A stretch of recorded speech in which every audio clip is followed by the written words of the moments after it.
Nos últimos 5 meses de 2007, uma área de 7.000 km² foi desmatada na Amazônia.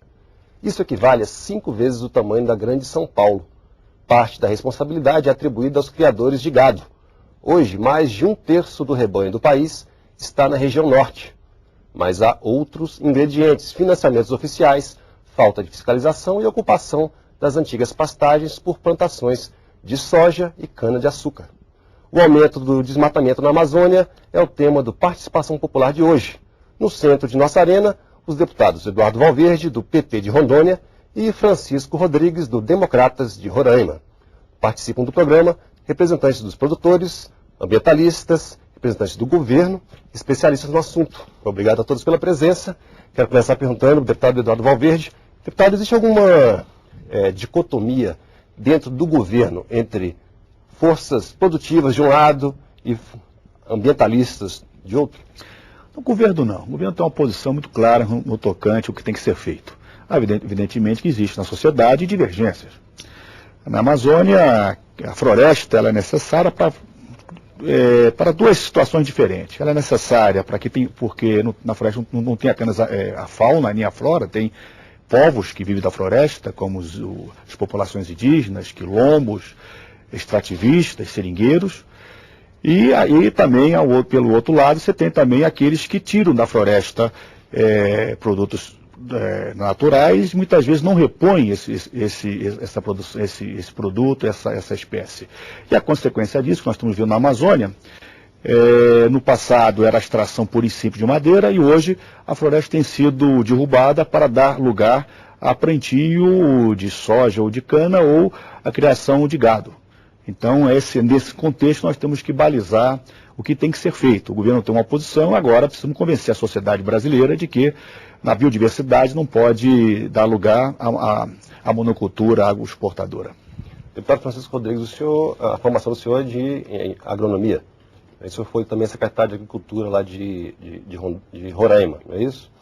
Dá para conciliar agricultura, avanço na fronteira agrícola com o meio ambiente?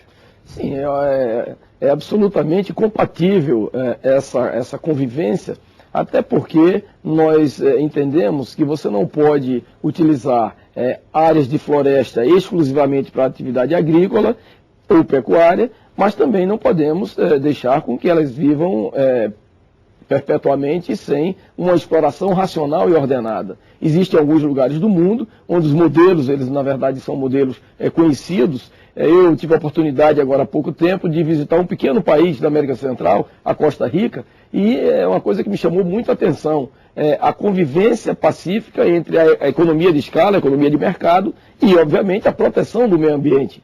No nosso caso específico, por exemplo, da Amazônia, nós podemos utilizar a cultura do dendê, por exemplo, de uma forma extremamente, com valor agregado altíssimo, de uma forma ordenada. Ela que é uma cultura amazônica por natureza, a sua origem inclusive, e obviamente sem causar danos ao meio ambiente.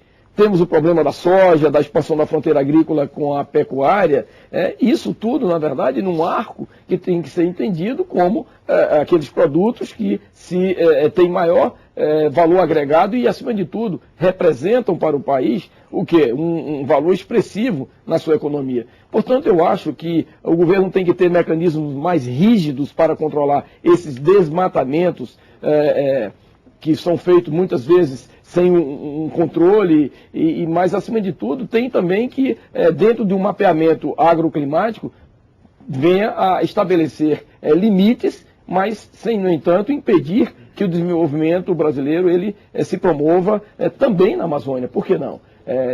Só para concluir, eu gostaria de dizer, no nosso caso especificamente, nós temos uma área com 4 milhões de hectares de cerrado, onde não se precisa derrubar uma única árvore. Ou seja, e ali nós temos um potencial enorme para a exploração da atividade pecuária, mas principalmente para as grandes culturas, como a cana-de-açúcar, a soja, enfim, entre outras, né? E há uma resistência enorme do Ministério do Meio Ambiente, há uma resistência enorme de segmentos mais reacionários do governo em uma área que está na Amazônia. Agora, há pouco tempo, a ministra, na verdade, falou que era proibido produzir energia na Amazônia, energia a partir da cana, a partir da soja, enfim. E nós entendemos que aquela área é propícia para isso, sem afetar o meio ambiente. Por falar em Ministério do Meio Ambiente, eu queria dar a palavra para o André Lima, se eu pudesse pegar o microfone. O André Lima, que é diretor do Departamento de Articulações de Ações da Amazônia do Ministério do Meio Ambiente.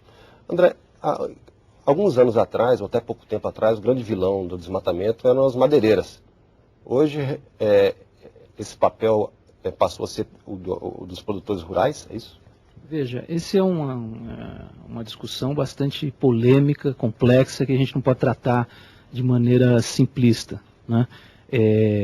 A atividade madeireira irregular continua sendo um importante elo dessa cadeia de exploração irregular na Amazônia, e ele se consorcia com diversas outras atividades econômicas.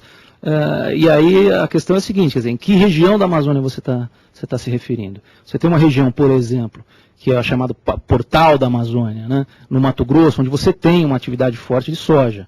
No Pará, por exemplo, aí a atividade mais forte é a da pecuária, né? Então você tem um conjunto, ou uma parte do Pará também, você tem a atividade do carvão, né, da exploração de carvão para ferro-gusa. Então, você tem um conjunto de atividades que se consorciam e, dependendo das regiões, umas são mais relevantes, outras menos relevantes no contexto do desmatamento. Mas o que é importante é que nós temos que trabalhar, e isso é o que o governo vem fazendo desde 2003 com o plano de prevenção e controle dos desmatamentos na Amazônia, trabalhar uma política integrada que envolva a ação de monitoramento e controle que é do Ministério do Meio Ambiente, do IBAMA, com a ação de política agrária, que é do INCRA, de cadastro fundiário, e com a ação de política agrícola, e aí entra o crédito, o zoneamento agroecológico. Esse tem sido o trabalho que o Ministério e o Governo Federal vem fazendo nos últimos 3, 4 anos. Quero passar a palavra para o Rodrigo Brito, que é nosso representante da Confederação Nacional da Agricultura.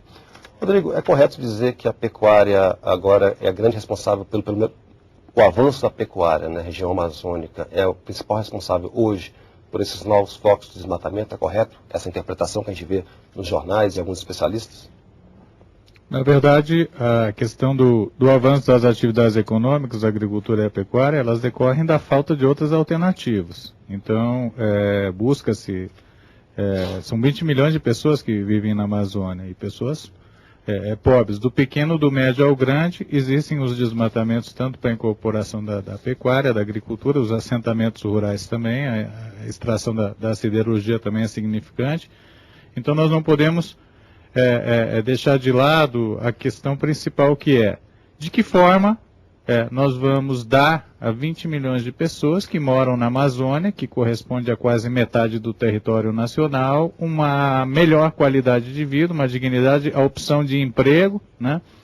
Se as pessoas estão desmatando, às vezes até sem fazer conta, sem ver que está instalando uma atividade num lugar que o seu produto não tem nem para onde ser vendido, não tem para onde ser escoado. Então a desordem na ocupação da Amazônia é o problema talvez mais sério disso tudo. Às vezes uma pessoa desmata porque ouviu falar que talvez a cana seja uma promessa, mas não existe uma usina lá perto, não existe nenhuma possibilidade de lucro dessa atividade. Então, todas as atividades agropecuárias e florestais e minerais, o que precisa é uma presença de Estado no sentido de ordenamento do território. Mas existe um estímulo no sentido de financiamento para algumas atividades, não existe esse tipo de estímulo?